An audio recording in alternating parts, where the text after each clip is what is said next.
Panna Mária nás vo svojom poslednom posolstve z augusta 25. pozvala k modlitbe srdcom. Drahé deti, v tomto milostivom čase vás pozývam k modlitbe srdcom. Nech vaše srdcia, deti moje, budú v modlitbe pozdvihnuté k nebu, aby vaše srdce pocítilo Boha lásky, ktorý vás uzdravuje a miluje nesmiernou láskou. Preto som s vami, aby som vás viedla cestou obrátenia srdca. Ďakujem vám, že ste prijali moje pozvanie.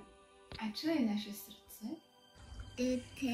Môžeme si ho predstaviť ako záhradku, v ktorej sú farebné kvietky, rastlinky, ale aj zelená burina.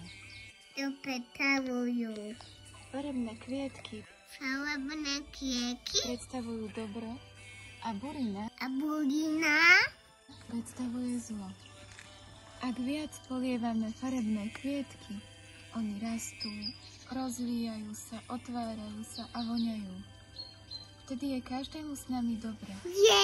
Ak polievame viac burinu, teda keď konáme zlé skutky, burina rýchlo rastie, rozprestiera sa a utláča dobro, teda tie pekné kvietky. Vtedy ani nám nie je v našej záhradke príjemne.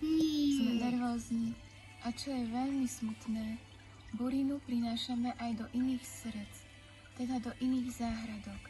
A tak, Matka, spolu s tebou chceme polievať pekné kvietky v našej záhradke, aby sme takto v krásnej záhradke pozdvihovali našu dušu k nebu.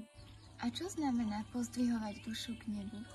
Znamená to, že sa cítime v našom srdci dobre a že sa chceme modliť a že sa v pokoji modlíme, keď ideme spať alebo keď ráno vstávame. Mária,